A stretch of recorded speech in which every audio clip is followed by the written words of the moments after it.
것은 창세기 4장 1절부터 4장 1절. 아담이 그 아내 하와와 동침함에 하와가 잉태하여 가인을 낳고 이르되 내가 여호와로 말미암아 잉남하였다 하니라. 그가 또 가인의 아우 아벨을 낳았는데 아벨은 양치는 자이었고 가인은 농사하는 자이었더라. 세월이 지난 후에 가인은 땅의 소산으로 제물을 삼아 여호와께 드렸고 아벨은 자기의 양의 첫 새끼와 그 기름으로 드렸더니 여호와께서 아벨과 그 제물은 연락하였으나 가인은 그 제물을 연락하지 아니하신지라. 가인이 심히 분하여 안색이 변하니. 5절까지 나눠놨습니다.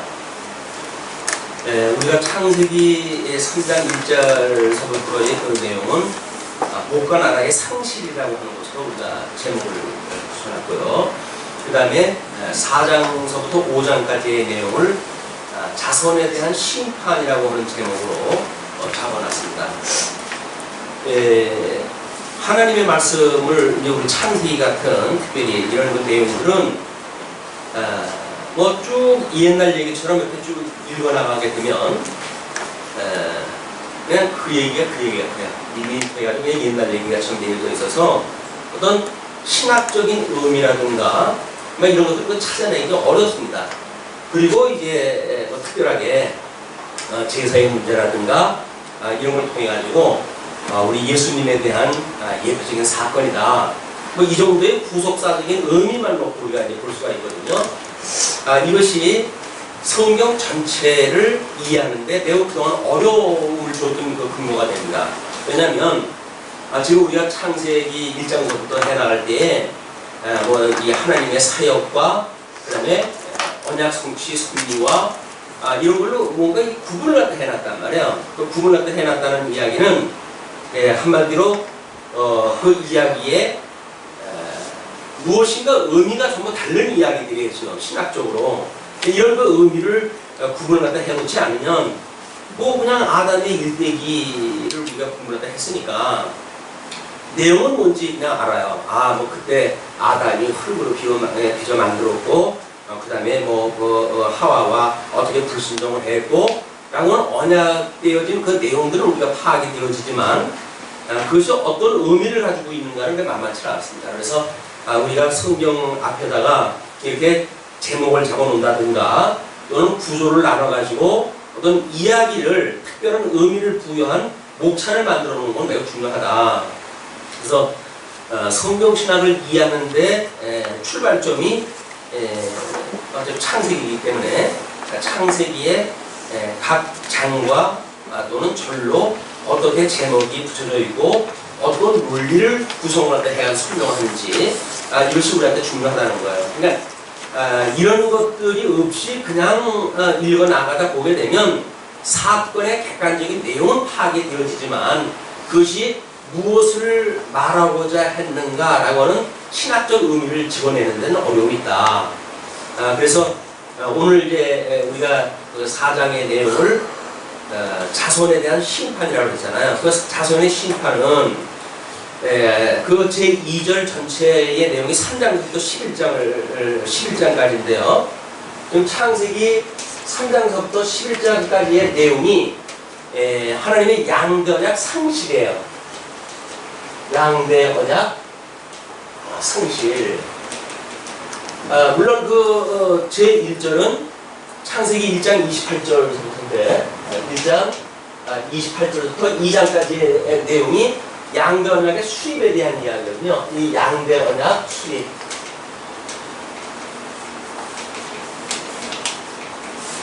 그러니까 우리 어떤 개인의 일생사를 봐도 뭐 우리가 그냥 태어나서 우리가 뭐 모년 모레 어떤 양친부 때 태어나고 그리고 어떻게 초등학교 들어갔다가 중학교 들어갔다가 고등학교 들어갔다가 이렇게 해서 그냥 통시적인 우리 그 역사 섭리를 통시적인 걸로만 살펴보게 되면 우리 어떤 일대기 뭐 우리가 이제 그 일대기 또는 일생이라고 이렇게 이야기를 하죠.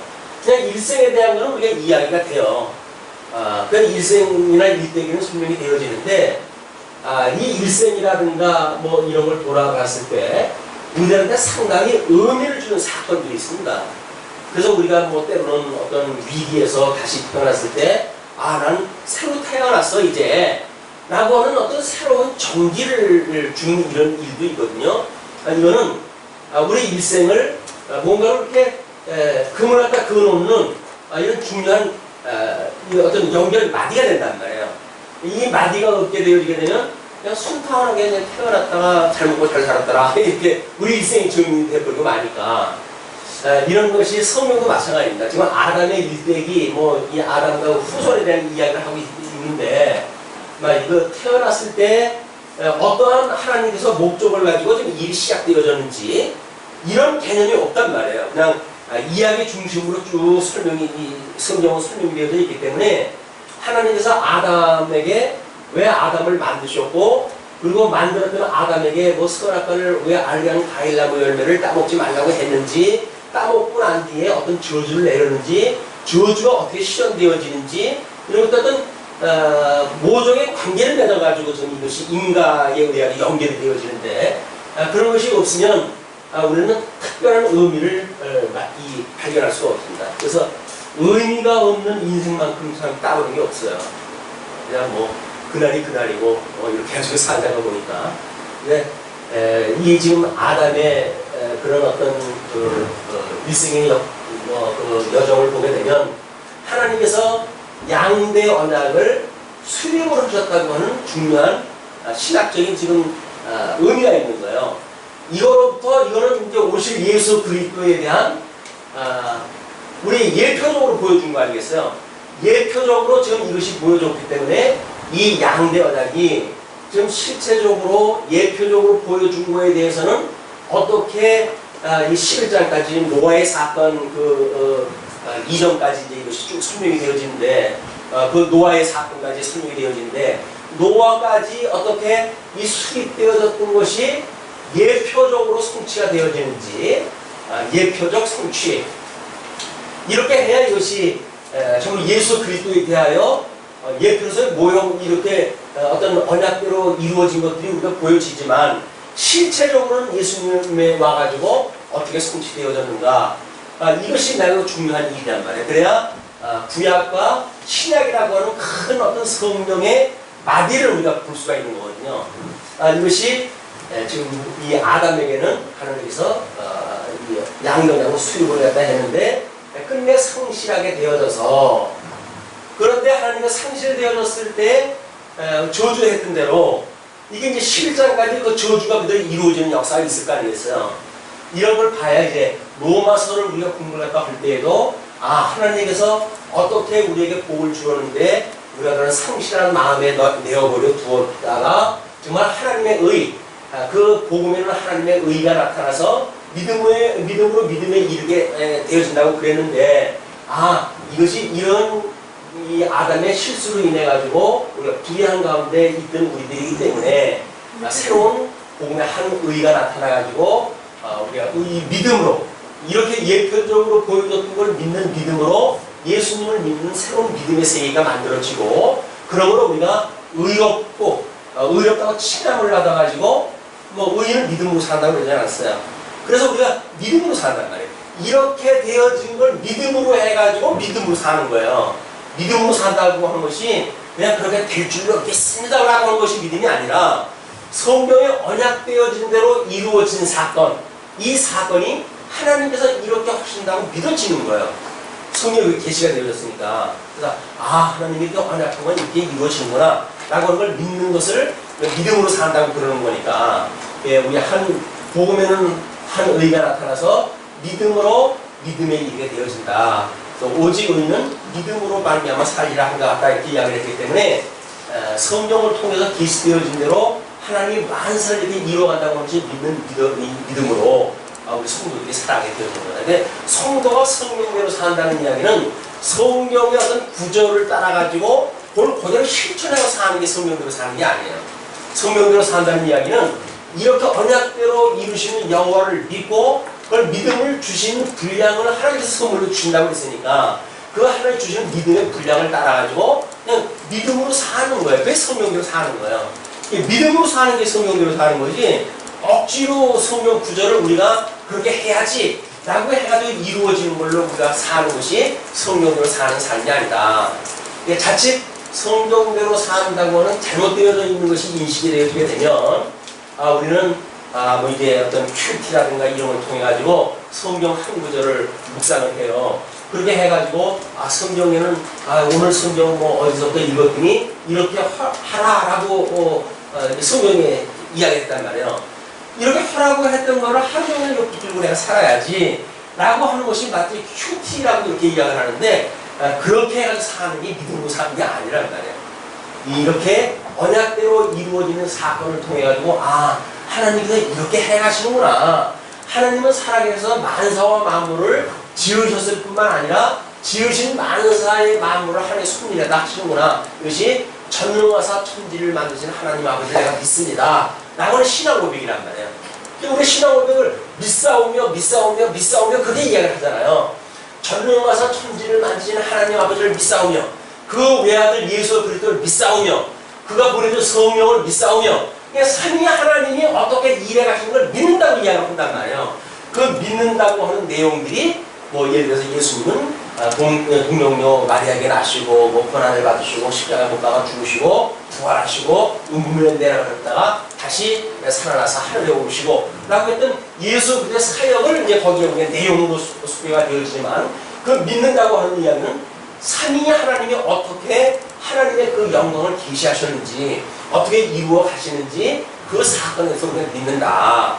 하나님이 하시는 일을 믿는 거지 내가 하는 일을 믿는 게 아니에요. 그거는 내 신념이라고 이렇게 이야기합니다. 내가 하는 일을 믿는 건 신념이에요. 인간의 신념으로 역사가 되어진 것이 아니라 하나님 만사를 언약대로 이루어 가시는 것을 믿는 믿음으로 살기 때문에 안 된다고 해서 좋아하시는 게 없잖아요. 하나님께서 해하신 일이라고 한다면 된다고 해가지고 또 내가 뭘 그걸 보고 마치 한 것처럼 해가지고 다른 사람 위에 굴림을 하고 자랑을 하고 하는 것도 참 쑥스러운 일 아니에요? 아니 하나님이 다 하시는 일인데 뭐 자기가 그냥 뭐 이렇게 자랑을 하게 되면 다른 사람들이 볼 때 뭐라고 그러겠어요? 저 사람은 왜 저래? 이야기할 거 아니겠어요? 이것이 하나님이 하신다고 하는 것이 믿어지지 않는 사람들의 일이란 말이에요.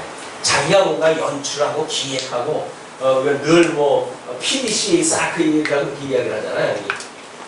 그래서 뭐 계획을 세우고 그 다음에 실행을 하고 그 다음에 점검을 하고 다시 이걸 갖다 피드백을 시키고 이런 것들 사이클을 통해 가지고 우리가 인생사를 해간다는 거예요. 이것이 소위 21세기 하나님이 없다고 하는 세상에서 세상이 만들어내는 이 방법들입니다. 근데 이걸 우리가 믿고 산다고 하는 그거는 하나님을 믿는 게 아니죠. 물론 우리가 세상에 육신을 가지고 살아가니까 나름대로 세상에서 주는 어떤 그런 방법들이 동원이 되겠죠. 절대적인 것이 아니라 상대적이다. 이렇게 보시고 지금 이제 하나님께서 언약했던 이제 성실되어졌던 사람들에게 어떻게 하나님께서 그걸 시험을 하시는가. 이것이 3장에서는 하나님께서 지금 그 복과 나라의 성실이라고 하는 내용을 이야기했어요. 양대언약의 성실입니다. 복과 나라 성실. 이게 1장 28절에서 지금 약속한 거 아닙니까? 복과 나라를. 그런데 이 복과 나라를 상실했다는 이야기는 끊임없이 우리가 어떻게 설명을 하냐면 하나님께서 에덴에다가 우리를 이제 넣으셨는데 이 에덴으로부터 해가지고 하나님의 불순종을 하기 때문에 결국 추방을 당하게 됐잖아요. 이것이 사망의 권세라고 하는 이 권세 아래 우리가 추방이 되어지는 거예요. 이 권세라고 하는 그거는 하나님께서 이미 첫째 날 빛과 어둠을 나누셨잖아요. 그 나누신 것에 이미 사망의 권세라고 하는 큰 힘이 있어요.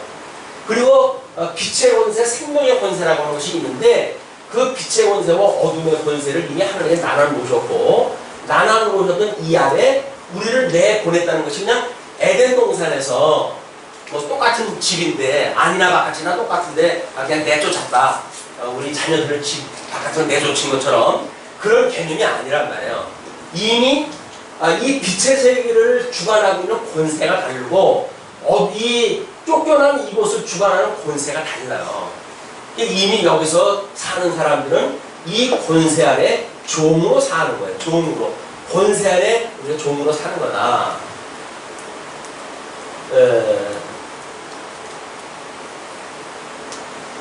더 쉬운 이해가 뭐가 있을까요? 이게 가장 쉬운 이해 같은데, 하나님께서 우리한테 어떠한 권세 아래 두었는가. 그러니까 우리가 태어날 적에도 대한민국에 태어나게 되면 대한민국을 유지하는 모든 권세 아래 우리가 태어난 거예요. 대한민국의 헌법에 우리 적용을 받고 태어나거든요. 그러면 대한민국 헌법에 따라가지고 우리가 살아가야 돼, 이게 백성으로서. 그럼 만약 미국에 태어나게 되면 미국법에 의해서 우리가 이 적용을 받겠죠. 그래서 뭐 출산 원정도고 그러던데, 출산이 가까웠을 때 미국으로 여행 갔다가 거기서 아기를 낳는 순간 미국이라고는 땅에 태어났기 때문에 그럼 미국 국법에 의하여 미국 영주권자가 되는 거야. 미국 백성으로 이미 태어날 때 그 땅에서 태어났으니까 그게 미국법이에요. 거기서 애를 낳아서 우리나라에 오게 되면 미국 국적을 가지고 좀 우리나라로 오는 겁니다. 이거를 자라가지고 하려면 안 되는 일인데 어렸을 때 하는 방법이 쉬우니까 돈 있는 사람이 여행 가가지고 이렇게 애기를 낳고 그랬어요. 요즘은 이제 그것도 뭐 좀 단속이 되고 좀 그런 거 같은데, 이게 어떤 권세 안에서 자라게 할 것인가에 대한 뭐 영향을 미칠 거니까 일부러 거기까지 가서 아들을 낳을 거 아니겠어요? 이 미국의 어떤 주권을 가지고 이 땅에 와서 살게 되면 뭔가 다른 걸 가지고 사니까. 마찬가지로 에덴에서 하나님께서 우리에게 이 양견을 주셨지만 복과 나라를 이제 누리도록 했는데 이걸 상실하고 쫓겨났다. 이런 개념으로 이해가 하게 됩니다. 자, 이렇게 해서 4장 오늘 공부할 내용이 5장까지가 자손에 대한 심판이에요. 이걸 상실했으니까 상실을 갖다 했을 때 구체적으로는 저주한 것이 있거든요. 그 저주가 어떻게 지금 이루어지는지, 이 저주의 내용이 이제 성취되어지는 내용이 확인되어지는 것이 4장에서 확인되어지는 내용입니다. 우리는 성경을 우리 통속 성경 개론의 어떤 이런 목차를 놓고 보게 되면 소위 스토리텔링인데요. 그냥 단순한 어떤 동화 같은 이야기가 아니라 이런 어떤 제목 아래 일이 만들어지는 걸 통해 가지고 이야기거리가 된다고요. 이거 하나님이 하시는 일이.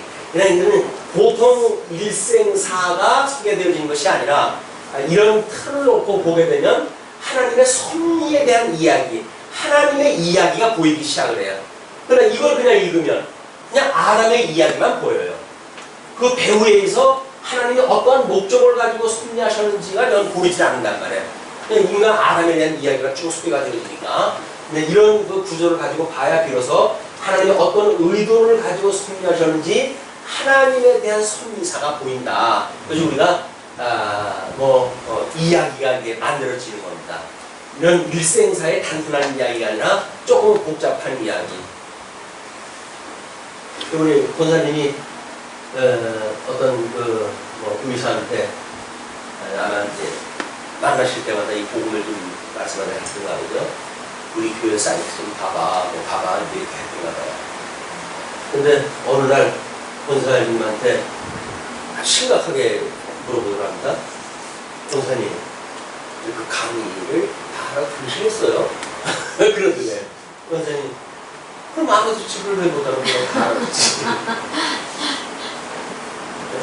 전혀 어려워서 어떻게 그게 단순하게 한 줄로 되어져 있는 걸로 우리가 훈련되어 왔을 적에는 이렇게 복잡한 갈래로 되어져 있는 걸 통합하는 능력이 없어요. 어떤 문장을 통합을 해갖다 읽어내야 되는데, 재미난 거는 요즘 아침에 돌직구라고 하는 신문을 읽어주는 남자가 신문에 대한 거를 이렇게 읽어주고 그래요. 사회적인 큰 이슈가 있는 거를 이렇게 여러 패널을 가지고 이야기를 했는데, 그분들이 신문에 이제 어떤 질문에 대해서 대답을 하기 위해서 신문에다 밑줄을 갖다 그어놓은 것이 있어요. 근데 그걸 보게 되면 저 사람들은 정말 사건을 이렇게 줄로 보는 것이 아니라 이거 밑줄을 갖다 그 중요한 대목을 줄로 보여요.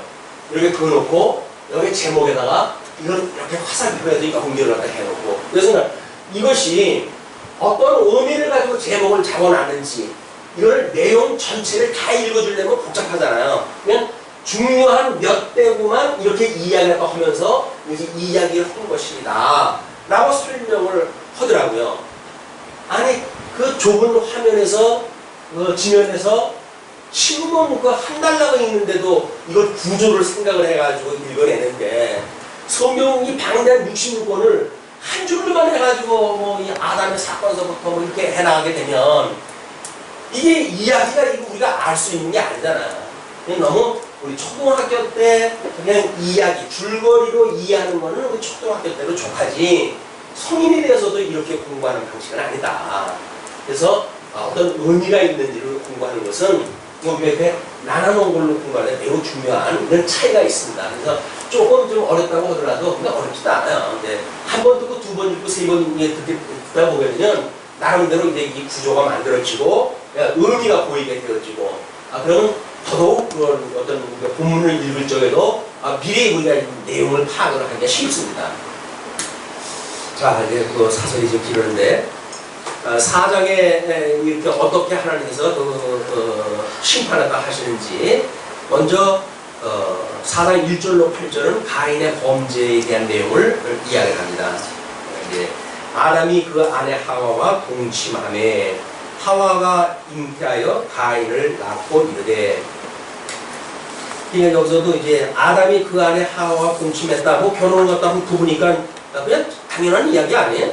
그렇게 이야기를 했지만 왜 동침했다고 하는 이야기를 굳이 넣을까? 아니 동침 하나도 애기 낳을 수가 있나요? 뻔한 이야기를 못 하겠어요. 무슨 의미가 있을 거란 말이에요. 벌써 소위 말하는 동침이라고 하는 것이 알다. 우리가 하나님을 알다 할 때 쓰는 용어를 야다라고 이렇게 이야기를 하는데 이 뜻이 뭐냐면 부부가 피차를 내년 세계를 알아볼 수 있을 만큼 아는 상태. 그냥 거치려고 아는 거.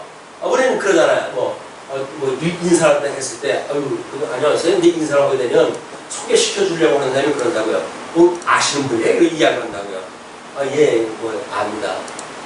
또 어떻게 아십니까? 그러면 언제 어디서 좀 뵀어요. 그냥 얼굴 한번 스쳐가지고 본 거예요. 근데 우리는 그 분한테 뭐라냐면 안다라고 이야기를 한다고요. 이게 뭘 알아요. 그 사람의 이름도 숫자도 모르는데 그냥 얼굴만 알면시 있는 거예요. 그걸 안다고 그러니까 성경에서 동침하다라고 하는 그 이야기는 인격적 화합에 대한 이야기, 이거를 이미 이제 이야기하고 싶은 거예요. 그래서 우리 하나님께서 아담에게 이야기하신 것이 이제 아담에게 부모의 곁을 떠나 두 몸이 한 몸을 이룰지라 이렇게 약속이 되어져 있으니까 그런 결합이 되어졌단 말이에요. 아버지의 곁을 떠나가지고 둘이 하나로 연합되어지는 상태 이렇게 되어졌단 말이에요. 그럼 연합되어졌다고 하면 우리가 예수 그리스도와 주님의 몸된 교회와의 연합이 아닙니까? 이것이 남편과 아내라고 하는 걸 이걸 이야기했으니까 그냥 주님의 몸된 교회의 성도들이 예수님을 아는 상태가 그분이 이제 유다 땅에서 태어났다고 그러네요. 베들레헴에서 태어났다고 그러던데요. 그때 우리 성탄절 때 이야기 들어보니까 누일 곳이 없어가지고 어디에서 누였고 라고 하는 이런 줄거리를 갖다 쭉 이야기를 하면서 그래서 내가 그분을 좀 알지요. 이렇게 이야기하면 이걸 믿는 게 아니죠. 그냥 이분의 일대기에 대한 내용을 들은 거를 그냥 그걸 우리가 아는 것 뿐이에요. 그러나 예수 그리스도를 알고 믿는다고 하는 이야기는 적어도 이분이 어떠한 분인지를 아는 거 아니겠어요? 어떻게 이분이 하나님의 독생이라고 우리 성자 하나님으로서 하나님과 동일된 분이다. 근데 하나님께서 이 엄청난 영광의 본체가 되어지는 이 본체가 되어지는 분께서 예수 그리스도를 광채로 해가지고 우리한테 보여주셨단 말이에요. 광채를 보여주셨다. 그러면 예수 그리스도의 이 광채를 우리가 보게 되면 이 하나님의 본체가 되는 영광이신 하나님을 알아볼 수가 있게 되어진단 말이에요. 하나님이 어떠한 분인지 우리가 알 수가 없으니까 이 죄 속에 버려버렸으니까. 그래서 우리 예수님한테 우리 제자들이 그러죠. 예수님 우리한테 하나님을 보여주세요. 이렇게 이야기를 합니다. 예수님이 답답하잖아요. 내가 하나님인데 날 보여달라니. 저 면전에 날 보면서 날 보여달라는 거예요. 얘들아 아니 나를 갖다가 보는 것이 하나님을 보는 건데 뭘 하나님을 나한테 보여달라고 그러냐. 그 이야기예요. 그냥 예수 그리스도를 믿는다고 하는 그 이야기도 그냥 이분이 지금 어떠한 건지 이 영광의 심오한 그 영광의 광채로 해야지 이해를 하는지 아니면 간단하게 우리 성탄절 때 이야기 듣는 정도의 그냥 그런 이야기거리를 아는지 이건 별개의 문제라는 거예요. 이런 그 맥락에 있어서 지금 동침함에 하와가 잉태하여 가인을 낳고 이르되 내가 여호와로 말미암아 등남하였다 하니라. 그때나 지금이나 아들 낳은 매우 중요한 것 같아요. 등남. 이 등남이라고 하는 거는 이게 이 양대은학을 수립할 때 하나님께서 이렇게 이어가는 방법이겠죠. 이 대를 이어가면서 이제 이어가는 일이니까 등남하니라. 그가 또 그가는 아담이겠죠. 그가 또 가인의 아우 아벨을 낳았는데 아벨은 양치는 자이었고 가인은 농사하는 자이었더라. 세월이 지난 후에 가인은 땅의 소산으로 제물을 삼아 여호와께 드렸고 아벨은 자기도 양의 첫새끼와 그 기름으로 드렸더니 여호와께서 아벨과 그 제물은 연락하셨으나 가인과 그 제물은 연락하지 아니하신지라. 가인이 심히 분하여 이 안색이 떠나니. 이제 하나님께서 이 아담에게 두 명을 줬어요. 근데 그것이 하나는 가인이라고 하는 아들이고 아벨이라고 하는 아들입니다. 근데 이 사람들의 직업이 가인은 농사를 갖다 짓는 사람이었었고 가인은 목양을 하는 사람이었어요. 양을 치는 사람이었어요. 그러면 이미 직업이 다른 겁니다. 직업이 다른데 하나님께서 어느 날 이 아벨이 제사를 드리는데 양을 잡아가지고 하나님 앞에 제사를 드렸어요. 또 이 가인은 자기 농사를 짓는 사람이니까 이 공물을 갖다 통해가지고 하나님 앞에 제사를 드렸어요. 그런데 하나님께서 가인의 이 아벨의 제사는 받으시고 이 가인이 드렸던 제사는 본 척도 안 하시네요. 이 사건이 그냥 하나님이 이 드렸던 일에 대한 그냥 객관적인 사실. 그런데 가인의 입장에서 보게 되면 우리 형만한 동생이 없다고 하는 거는 당연한데 우리가 듣는 이야기인데 아니 동생 제사를 받고 이 자기 장남인데 장남의 제사를 갖다 안 받으니 이건 보통 자존심이 상하는 문제는 아닐 거예요. 그냥 안색이 싹 바뀌었단 말이야. 이 안색이 바뀌었던 사건이 도대체 무슨 사건인데 하나님께서는 양을 잡아가지고 드렸던 그 제사는 받으시고 곡물로 드렸던 제사를 받지 않으셨는가. 우리가 그 제사의 5가지 제사 중에 소제라고 하는 것이 있어요. 그 소제는 곡물로 드리는 제사예요. 그리고 이런 저녁 때 보통 이제 드리는 제사로 해가지고 곡물로 드리는 제사이기 때문에 제사에 드리는 방법이 아주 아닌 것도 아니에요. 근데 왜 하나님께서는 양의 제사는 받으시고 곡물로 드렸던 가인의 제사를 안 받으셨는가? 라고 하는 문제가 하나님께서 이 설명을 해 나가실 거란 말이에요. 자, 이제 그 가인이 일단 연락을 갖다 하지 않으니까 심히 분해가 안색이 변했어요. 그래서 6절로부터 8절까지 가인의 그 성품과 이 살인의 사건이 소개가 되어지는데 여호와께서 가인에게 이르시되 내가 분하여 함은 어찌니뇨 안색이 변하면 어찌니뇨 왜 성질내냐? 그 이야기예요. 왜 성질내냐? 그 이야기예요. 그래서 내가 선을 행하면 그 이야기예요. 만약에 내가 이것을 드렸다고 하는 그것이 믿음으로 드리는 선을 행했다고 한다면 네가 뭐 걸릴 게 뭐가 있겠냐? 그 이야기예요. 하나님 앞에 내가 곡물을 하고 제사를 드렸다. 이런 믿음으로 만약에 드렸다고 한다면 선을 행했을진데 그게 뭐 네가 성질 낼 일이냐? 그 이야기예요. 네가 좀 성질 내는 거는 곡물로 드렸던 제사를 안 받았다는 이야기고 그럼 네가 선을 행치 않았다고 하는 네 양심에 찔리는 거 있는 거 아니야? 그 이야기예요. 자, 그렇게 하면서 내가 선을 행하면 어찌 낯을 들지 못하겠느냐? 선을 행치 아니하면 죄가 문에 엎드리느니라. 죄가 문에 엎드린다는 이야기는 마치 문만 열면 문밖 앞에서 우리 문사자와 같이 산길자를 부찾는 그 사자가 문만 열어라. 언제가 호시탐탐 노리고 있는 거야. 문만 열리게 되면 넌 내가 그냥 잡아먹고 말 거야. 라고 하듯이 저 문 바깥에 바로 죄가 있다는 거예요. 지금 이건 너가 죄가 문 앞에 엎드리니라. 선을 행치 않는다고 한다면 바로 그 죄가 문에 엎드려져 있다. 선을 행치 않는다고 한다면 그건 곧 범죄가 문 앞에 있는 거야. 문 앞에. 이 범죄가 만약에 선을 행치 않았다고 한다면 범죄가 코앞에 있는 거예요. 왜? 선을 안 했다는 이야기는 뭘 했다는 이야기야. 이 악에 지금 있는 거니까. 이 악이라고 하는 건 하나님의 싫어하심이라는 거예요. 하나님의 싫어하심. 그럼 이 싫어하심의 이 악 가운데 우리가 싫어하는 게 구체적으로 나는 것이 뭐라 그랬어요? 이 죄란 말이에요. 근데 이 죄가 드러나는 것이 범죄 아니에요. 이것이 싫어하시는 것, 이게 구체화되어진 것이 죄인데, 이 싫어하시는 구체화되어지는 이 항목이 사람의 어떤 행위로 드러난 것, 이게 범죄란 말이에요. 그러니까 내가 만약에 선을 행치 안 한다고 한다면 내 문 앞에 그 악이 그 죄가 문 앞에 엎드려져 있다. 그런데 죄의 소원은 내게 있으나, 죄의 소원이 이렇게 악을 이미 범해져 있기 때문에 이 죄가 우리 안에 있는 거예요. 이미 죄가 이제 우리 안에 있을 때 그 이야기입니다. 뭐라 그러죠?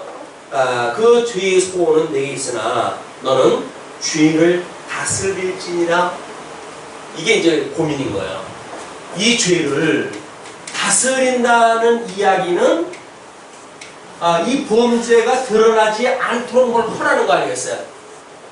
그러면 하나님께서 이 가인에게 지금 이 선을 행치 안 해가지고 낯빛이 이미 바뀐 정도인데도 불구하고 죄가 네 소원이 너한테 있지만 그걸 다스리라고 이야기를 하는 것은 가인으로 하여금 스스로 죄를 다스리라는 이야기 아니겠어요? 인간은 도저히 될 수 없는 걸 하나님께 주신 거예요. 그걸 해라는 이야기예요. 만약에 네가 그 죄를 다스리지 않냐고 선을 행했다고 한다면 내가 너 선한 걸로 그냥 대우를 갖다 해줄게. 그 이야기예요. 근데 이 가는 건가요? 이미 여기서 말했을 때 어둠의 권세에다 이걸 넣는 거 아니에요? 이미 가인이나 아벨이나 다 이 권세, 어둠의 권세 안에 놓여져 있는 거란 말이에요. 그럼 이게 사망의 권세가 죄의 권세인데 이 죄의 권세를 가인이 어떻게 스스로 다스릴 수 있는 방법이 있어요? 권세 안에 자기가 호봉인데 이 자기가 지금 어떤 영향을 받아야 될 가인이 스스로 다스릴 수 있는 입장이 아니란 말이에요. 근데 하나님께서는 다스리라는 거예요. 만약 그렇다고 한다면 내가 너를 봐줄게. 그 이야기예요. 이거는 우리가 그걸 인본주의라고 이야기를 하는 겁니다. 인간 스스로 어떤 행위를 통해 가지고 하나님 앞에 구원을 받을 수 있는 일을 할 수 있다고 스스로 믿어지는 일이에요. 이때서부터 이미 태동이 되어지는 거예요. 하나님께서 내가 그걸 잘났어? 그러면 네가 이 죄를 다스려. 그러면 네가 범죄를 하지 않았으니까 내가 너한테 죄를 묻지 않을 거야. 이렇게 이야기를 했단 말이에요. 근데 아담 이후 모든 사람들은 죄 중에 잉태되어졌고 죄 중에 출생이 되어지기 때문에 이미 죄의 종인 거예요. 이 죄의 종이라고 하는 것은 이 사망의 권세에서는 어쩔 수가 없어요. 권세가 놓아주질 않아요. 그래서 이 사망의 권세로부터 진정한 우리가 자유를 얻는 방법은 내가 여기서 죽어버려가지고 죄에 대해서 죽어버리는 방법밖에 없단 말이에요. 내가 지금 대한민국의 시민권을 가지고 있어요. 그런데 미국 시민권의 어떤 좀 뭘 갖다 받고 싶은데 여기서 지금 뭐 법적으로 안 돼. 그럼 어떻게 해야 돼요? 이쪽 도망가야 돼요. 도망가야 미국 뭘 이렇게 얻어가지고 그 권세를 따라 살지. 우리나라 헌법에 준한 어떤 그런 그 권세 안에서는 다른 방법이 없어요. 여기서 우리가 살 수 있는 방법은 순종으로 살아갈 수밖에 없는 거예요. 아니면 죽어야 돼요. 싫으면 죽어야 돼요. 이번에 사건을 가지고 많은 사람들이 대한민국에 소망이 없다. 우리 아이들도 지켜주지 못하는 나라.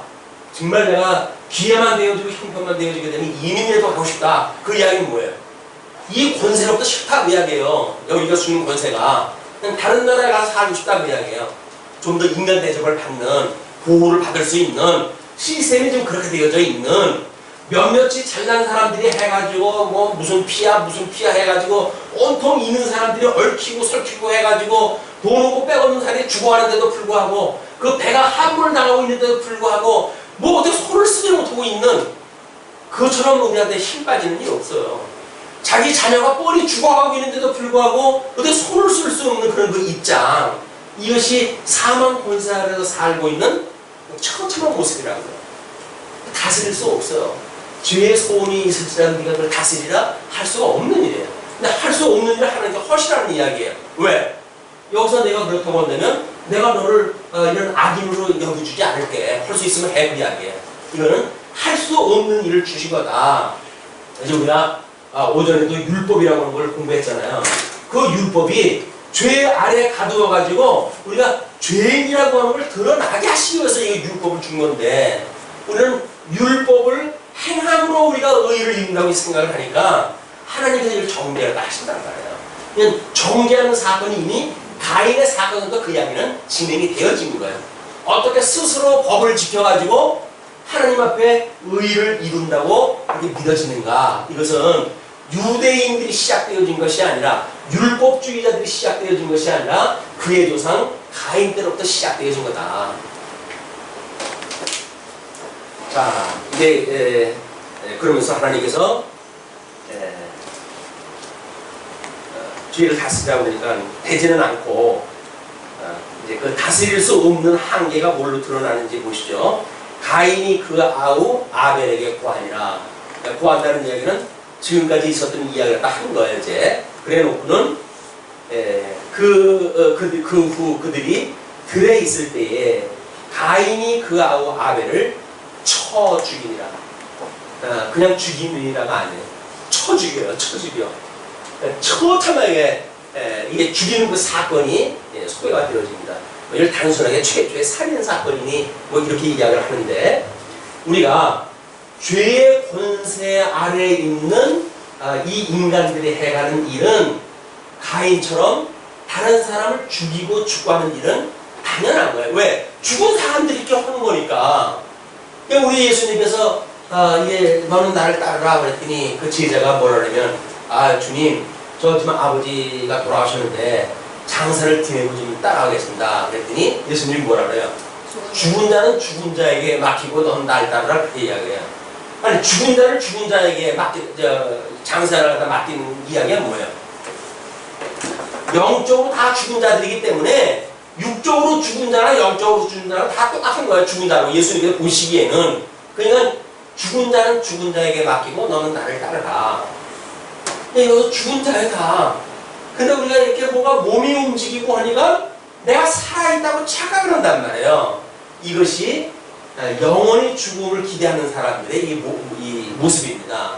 그러나 우리가 사망 아래 이 노임을 받았다고 하는 것이 하나님의 우리들의 이 마음을 움직여가지고 이걸 고통으로 느끼게 하시고, 그래서 우리 예수 그리스도를 바라볼 수 있도록 주시는 믿음이 이제 거하게 되어지게 되면, 죽어져 있던 우리들의 역에서는 도저히 이쪽으로 갈 수가 없잖아요.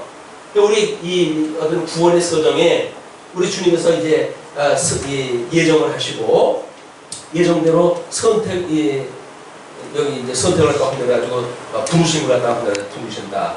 그러면 하나님께서 부르신다고 했을 때 죽어져 있는 사람을 생명세계에 있는 주님이 불렀다고 해가지고 여기서 네 하고 대답할 거겠어요? 죽은 자는 대답할 수가 없어요. 그러니까 하나님께서 중생을 먼저 시키시는 거예요. 중생을. 이 중생을 시켜가지고 그렇게 해가지고 중생이 되어지고 보니까 말할 수 없는 죄인인 거예요. 내가 말할 수 없는 죄인. 그랬을 때 회개의 역사가 있게 되어지고, 이 회개를 하는 것을 보시고 주님께서 우리에게 믿음을 주신다. 그래가지고 우리를 불러내시는 작업이 이제 계속이 되어지는 겁니다. 그렇기 때문에 우리는 여기서 죽어져 있는 거예요. 죽어져 있는 가인은 뭐 다른 사람을 죽였거나 어떻게 했거나, 죽여져 있는 사람들이 죽은 자가 죽은 자를 죽였고 그런 거야. 죽은 자가 죽은 자를 죽인 거야. 그냥 흙이니까 흙으로 돌아가는 건 다른 것도 없어요. 그런데 21세기에 와가지고 하나님이 없다고 하는 시대가 되어지다가 보니까 지금은 인간의 주인 아니에요. 모든 개인주의가 뭐 아주 극단적으로 발전이 되어지고, 그래서 이제는 인간이 최고인 시대가 왔기 때문에 하나님의 절대 주권을 말하고 인간의 죽음에 대한 것을 만에 하나 가볍게 이야기하게 되면 난리가 나는 거예요, 이제. 그래서 왜 배가 난파되어졌을 때 많은 사람들이 문제가 되어졌고 이번에 뭐 그런 것도 왜 문제가 되어지는가? 세상이 달라졌어요. 옛날에는 하나님의 주권을 이야기했을 때 구약 성경에서 말하는 것처럼 너는 가나안 땅에 들어가면 싹 쓸어버려! 하나님이 그렇게 이야기를 했단 말이에요. 지금 만약에 그런 이야기를 갖다 해보십시오. 믿지 않는 사람들이 뭐라고 그랬어요? 저런 무지막지한 인간들이 있는가? 어떻게 하나님이라고 하는 분이 그런데 사람을 갖다 싹 죽이라고 하는 명령을 할 수 있겠느냐? 그래서 기독교 자체를 부정을 해버린단 말이에요. 저 이만큼 어두운 시대에 우리가 살고 있는 거예요.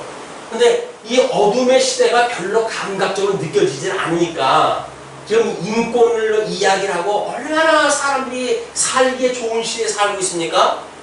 인간이 살기 좋은 시대가 아닌 거예요. 너무너무 이 어둠의 극에 달해가지고 하나님의 절대 주권은 전혀 개입할 자리가 없고 오직 인간이 주인이 되어진 이런 세상에 우리가 살고 있다. 근데 여기서 당신들은 죽은 거예요 라고 말을 갖다 해보세요. 돌 들어도 안 칠 것 같아요? 당장 죽이다고 생각해요. 예수 믿기가 저는 어려운 시대에 우리가 살고 있다. 어둠이 지금 만연한 시대에 우리가 살고 있기 때문에 이 빛의 말씀이 아니면 여기 이 극복을 방법이 없습니다. 자, 하나님께서 이제 그렇게 했을 때에 여호와께서 가인에게 이르시되 내 아우 아벨이 어디 있느냐? 우리 언제 좀 들었던 그런 질문 같지 않습니까? 우리 아담 하나님께서 도움질을 갖다 하고 숲속에 숨었을 때 아담아 내가 어디 있느냐? 라고 물어봤던 거랑 똑같은 질문이에요. 그것이 내 아우 아벨이 어디 있느냐? 그랬더니 이제 뭐 이왕 막가기로 한 우리 가인이 뭐라고 그럽니까? 그가 가로되 내가 알지 못하나이다. 내가 내 아우를 지키는 자입니까? 완전히 삐져버렸어요. 하나님 앞에 막가라는 이야기예요, 이제. 그냥 인간의 이 죄라고 하는 그것이 점점 얼마나 심화되어지는지 우리는 이제 이 내용을 확인한다 해야 돼요. 점점 이 어둠의 권세, 처음에 우리가 이 복음을 듣고 우리 대한민국에 복음이 들어올지만 하더라도 이 놀라운 복음을 듣고 모든 사람들이 감격했잖아요. 나라의 어떤 그 발전이 우리 하나님께로부터 말미암았습니다 라고 하는 걸 마음대로 자랑을 한다 했어요. 세상 사람들한테. 왜? 가난했던 우리 시절에 우리가 이 복음을 듣고 뭔가 발전했다고 하는 그런 이 역사적인 상황이 많은 사람들의 동의를 갖다 얻을 만큼 어떤 상황이 변화됐잖아요. 그러니까는 정말 어떻게 우리가 그렇게 어려웠는데 이렇게 잘 됐을까? 근데 요즘 와도 역사가 계속하다 보니까 뭐 하나님을 믿어가지고 그래? 이런 그런 소리가 어딨냐? 우리가 얼마나 잘 살아보세요 해가지고 살아왔는데 무슨 하나님이 들어와가지고 대한민국 잘 살았다고 하는 웃지 못할 얘기를 하고 하느냐? 이렇게 이야기를 해버리니까 우리 문총리 지명자가 곤욕을 당하는 거예요. 왜? 옛날에는 그런 이야기에도 누가 뭐라고 하는 사람이 아무도 없었어요. 그냥 우리나라 하나님이 이렇게 잘 먹게 해줬습니다. 그렇게 이야기했을 때 그래요? 뭐 그런가 봐. 이러고 다 지나갔다니까요. 근데 이제 와가지고 그런 이야기를 딱 해보세요. 그 이야기를 하게 되려면 그 이전의 어두운 역사를 설명할 때 해야 되는데 어두운 역사가 500년 이야기 아니에요? 그 500년 동안에 우리들이 게을렀기 때문에 하나님께서 이렇게 36년 동안 강제로 우리를 하나님께서 배를 때려가면서 우리를 이끌어내시는 그런 동기가 되었다. 이렇게 설명이 되어진 거란 말이에요. 옛날에 다 우리 이렇게 배우지 않았나요? 그냥? 다 이렇게 배웠어요. 그래서 대한민국에 복음이 들어와서 잘 살게 되었다고 하는 이야기는 믿는 사람이나 믿지 않는 사람이나 거부감 없이 들은 적이 없어요.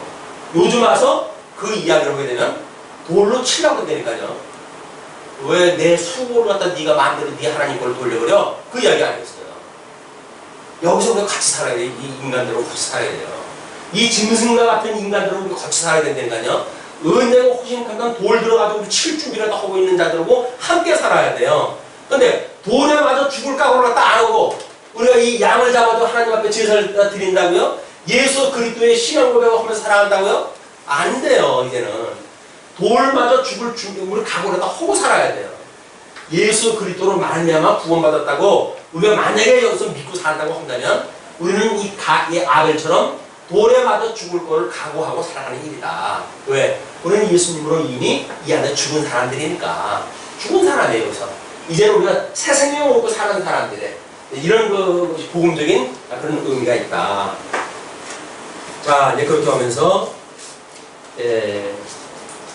10절서부터 보니까 이제 10절서부터 12절까지 하나님의 징벌이 소개가 되어지죠. 가라사대 내가 무엇을 하였느냐? 내 아우의 빗소리가 땅에서부터 내게 호소하느니라.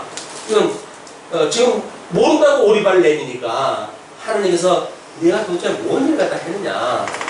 내 그 아우의 빗소리가 땅에서부터 내게 호소를 갖다 한다. 우리 하나님께서 예수님께서 제사장 역할을 갖다 했을 때 어떻게 우주적 제사장 일을 감당했다고 그랬죠? 이 땅에서 부활을 갖다 해가지고 어디로 가요? 승천을 갖다 하나님 보호자 있는 대로 해가지고 승천을 갖다 보냈어요. 그렇죠? 그러니까 이 궁창을 하나님께서 여시고 그리고 승천을 갖다 했단 말이에요. 이것이 우주적인 예수 그리스도의 제사직이에요. 그렇죠? 이 육신을 입고 왔던 이 땅으로부터 예수님께서 궁창을 열고 하나님 보호자 우편을 하셨어요. 이 제사직이란 말이에요. 그런데 요한계시록에 보게 되면 성도들의 기도 소리가 하나님 앞에 들려요.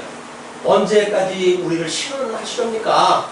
이렇게 압제 속에서 우리를 갖다가 언제까지 이렇게 두시렵니까? 라고 이야기를 했더니 이제 너희들 이 순교자의 숫자가 찰 때까지다. 그때까지 너희들이 애매한 죽음을 죽고 고난을 받아야 돼. 이렇게 이야기를 딱 한단 말이야. 그 뒤에 성도들의 기도 소리가 들리는데 보호자 단 하나님의 그 성전의 단 아래서부터 기도가 올라가요. 찬송 소리와 함께 하나님 보호자의 기도 소리가 올라가요. 이것이 여기서 죽은 사람들이 하나님 앞에 신원하는 이야기들이에요. 여기서 이미 요한계시록에 나온 이야기를 여기서 지금 하시는 거예요. 이게 예수 그리스도의 제사직에 대한 이야기고 요한계시록에 가게 되면 이미 성도들의 기도 소리가 여기서 들린다고 하는 이야기를 여기서 해주시고 계신 거라고요. 그런 이야기가 엮이십니까? 이건 구조로 보지 않으면 안 돼요. 이걸 그냥 줄로만 봐가지고 언제 요한계시록까지 가가지고 이 사건과 연결시킬 수가 있겠어요? 안 되는 거예요. 이거는 여러 가지 줄로 해가지고 구조적으로 보지 않으면 그게 설명이 안 된다. 자, 그러면서 땅에서 내게 호소하느니라. 땅이 그 입을 벌려 내 손에서부터 내 아우의 피를 받았은즉.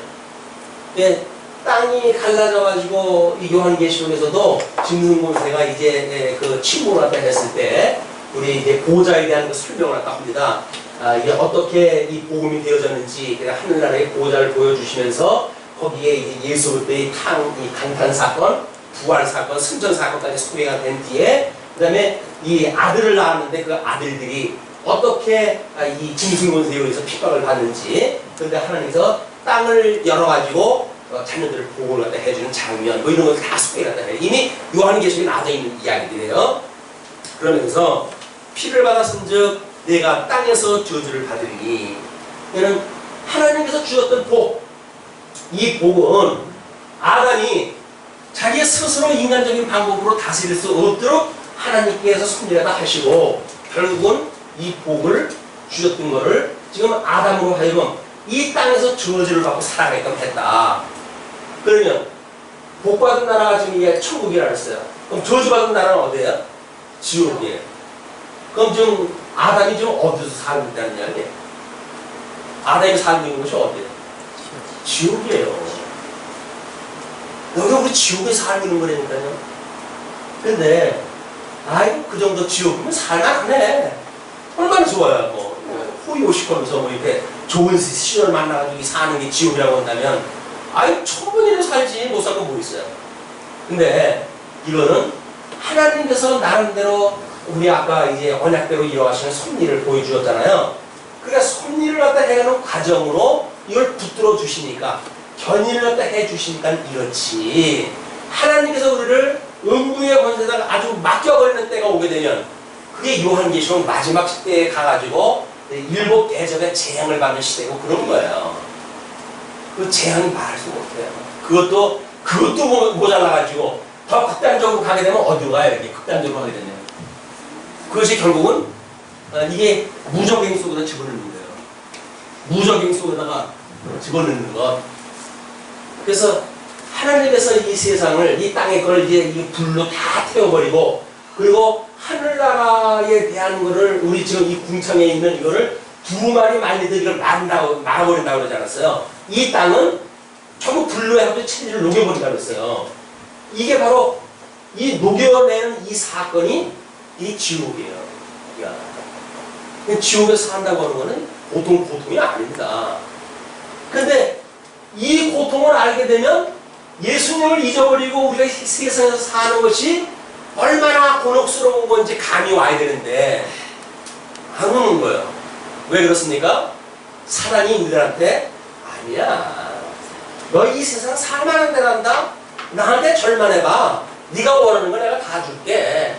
이거 비용을 해요 지금. 끝없이 나한테 절하라는 거예요. 이게 우상숭배예요. 탐심에 우리가 걸려가지고 이렇게 하면 복 준다고 저렇게 하면 복 준다고 해가지고 줄려줄려 거다고 따라가는 길이다. 그러나 끝내 우리 주님께서는 이제 모든 이 언약 성취 순리가 끝나게 되면 모든 걸 무조건 속에다 집어넣는다. 그것이 마지막 때예요. 그래서 우리 하나님께서 모든 이 자연 질서를 잡아주시니까 현재 이렇게 우리가 살아가지 하나님의 이때가 오게 되면 자연 질서 하나님께 창조하신 건데 그냥 궁창 뭐 이제 너 사역 끝났으니까 이제 내가 말아버린다. 그럼 끝이 그냥 둘둘둘 말면 끝이 되니까요. 이게 땅 너 이제 사역 끝났으니까 너 이제 없앨게. 그리고 불구덩이에 집어넣어버리는 게 끝인 거예요. 우리가 지금 어떤 자연 과학적인 방법으로 해가지고 이걸 설명한다고요? 안 돼요. 그건 아니에요. 근데 우리가 영적으로 해가지고 이 세상에 사는 고통을 감지하는 것이 그래서 복이라는 겁니다. 복 있는 자. 여기서 우리가 뭔가 이 활동에서 이야기하는 것처럼 심령이 가난하고 우리가 마음에 뭔가 이런 하나님이 늘 부족하고 하나님이 없기 때문에 당하는 고통들 이런 걸로 애통하는 자들에 대하여 하나님께서 복이 있으니 천국이 너희 것이라고 그러는 거예요. 여기서 왜 애통하지 아니하고 하나님께 준 세상 살만한데 왜 애통을 하다 합니까? 라고 이야기를 하는 그거는 아직도 하나님 나라가 얼마나 좋은지를 모르니까 여기서 먹고 사는 걸로 족하다고 여겨지니까 애통하는 마음이 오는 거예요. 사실은 우리가 정말 애통할 문제들입니다. 하나님을 모르는 사람들이 저 아우성을 지금 살아가요. 노아의 홍수 때처럼 시집가고 장가가고 그냥 그러고 살아요. 별일 없는지를 알고 살아가요. 그것이 한쪽에 없는 다른 사람이라고 한다면 모르지만 우리 측근에 있는 사람들이 그러고 살아간다고 한다면 우리가 지금 그냥 가만히 있을 때가 아니잖아요. 정말 가슴을 찢고 우리가 기도할 때가 아닙니까? 그런 거 감이 안 오잖아요. 왜? 뭐 나도 살만한데 뭐 강론하는 나도 살만한데 뭐 아주 극한 가난에 살아도 그래도 뭐 아직은 살만한데 뭐 이렇게 생각이 드니까 하나님이 오라고 할까봐 겁나요? 이 말이 됩니까? 우리 주님 저 가신 길 거기가 천국이기 때문에 이 사역 빨리 끝나고 가는 것이 복이다. 자 그러면서 이제